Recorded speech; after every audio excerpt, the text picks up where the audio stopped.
17 अगस्त 2021 को बिहार कैबिनेट ने बिहार राज्य उच्च माध्यमिक विद्यालय प्रधानाध्यापक नियुक्ति स्थानांतरण अनुशासनिक कार्रवाई एवं सेवा शर्त नियमावली 2021 और बिहार राज्यीकृत प्राथमिक विद्यालय प्रधान शिक्षक नियमावली 2021 को मंजूरी दे दी। मंजूरी देने के संग अब नई सेवा शर्त नियमावली आ जाएगी और इसमें नया प्रोविज़न जो है वह ये है कि पहले के जो नियोजित शिक्षक हैं वो विभिन्न नियोजन इकाइयों के कर्मी हैं, जैसे कोई जिला परिषद का है, कोई नगर परिषद का है या नगर पंचायत का है, या कोई प्रखंड शिक्षक है या पंचायत शिक्षक है।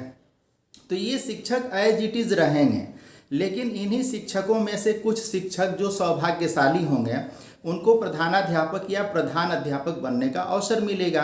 प्रधानाध्यापक का पद उच्च माध्यमिक विद्यालयों के लिए होगा, जबकि प्रधान शिक्षक का पद प्राइमरी और मिडिल स्कूल के टीचर्स के लिए होगा।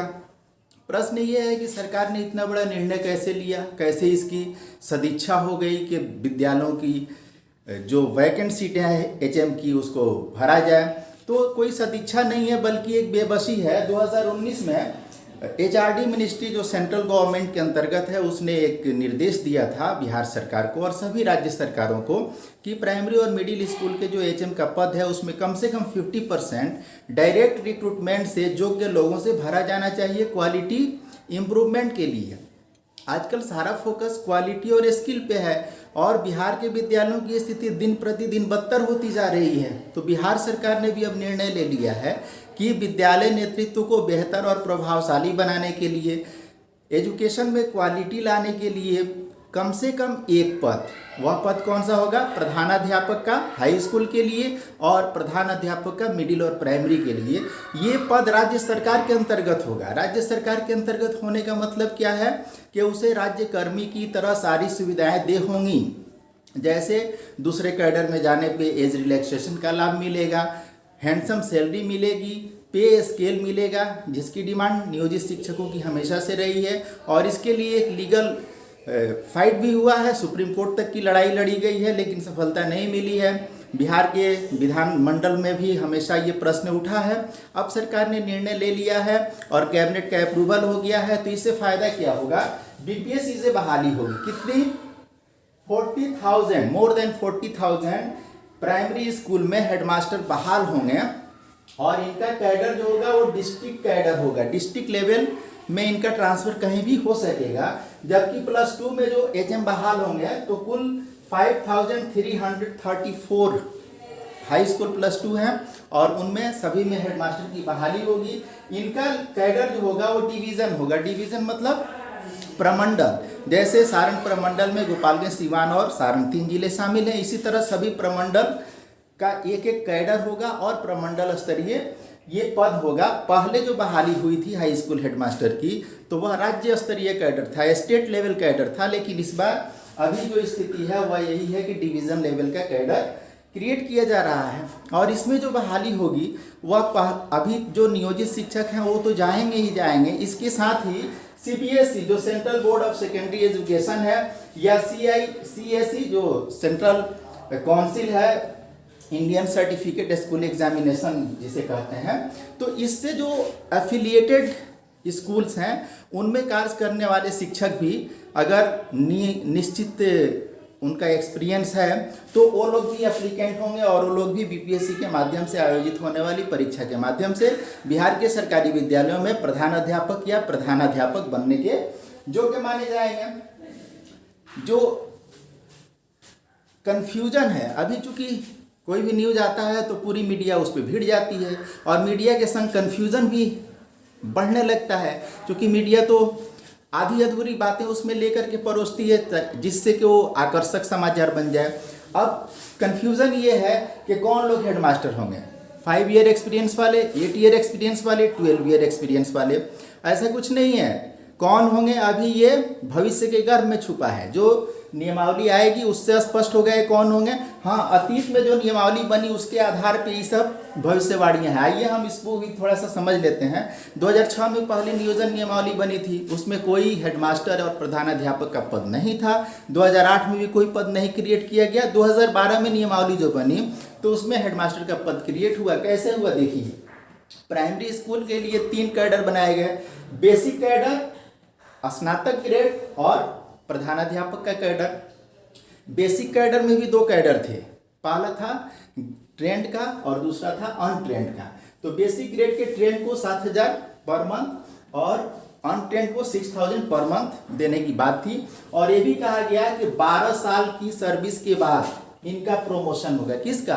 बेसिक ग्रेड का। बेसिक ग्रेड मतलब क्लास 1 to 5 में काम करने वाले शिक्षक प्रमोशन होके कहाँ जाएगा? स्नातक ग्रेड में जाएंगे 12 साल की सर्विस के बाद। लेकिन ये आज तक लागू नहीं हुआ। 2012 से लेकर 2022 आने वाला है, करीब 11 साल में ये लागू ही नहीं हुआ। दूसरा कैडर था स्नातक ग्रेड का, जिसे टीटीटी कहते हैं, ट्रेंड ग्रेजुएट टीचर। तो स्नातक ग्रेड में भी दो कैडर है। अगर ट्रेंड है तो 8,000 रुपया का प्रावधान था और अनट्रेंड है तो 7,500 का। इसमें क्या था कि स्नातक ग्रेड का शिक्षक 8 साल की सर्विस के बाद प्रोमोट होगा। प्रोमोट होके कहाँ जाएगा? कहीं नहीं जाएगा, जहाँ था वहीं रह जाएगा।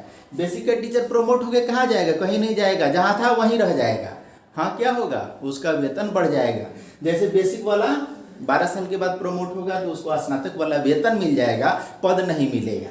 अगला जो कैडर था वो एचएम का था। एचएम के लिए क्या कहा गया कि 5 ईयर का एक्सपीरियंस होना चाहिए। किसमें? स्नातक ग्रेड ट्रेंड ग्रेजुएट टीचर के रूप में 5 ईयर्स की सर्विस होनी चाहिए, प्लस मोर देन 45% उसका ग्रेजुएशन में नंबर होना चाहिए। उसे दक्षता, शिक्षक दक्षता परीक्षा या पात्रता परीक्षा पहले से उत्तीर्ण होना चाहिए और 3 वर्ष का उसका स्वच्छता प्रमाण पत्र होना चाहिए। मतलब जिस साल प्रमोशन होने जा रहा है उसके पिछले 3 साल में उस पर कोई अनुशासनिक कार्रवाई नहीं होनी चाहिए, वो विद्यालय से एब्सेंट नहीं होना चाहिए, उस पर उसका वेतन नहीं रुका होना चाहिए।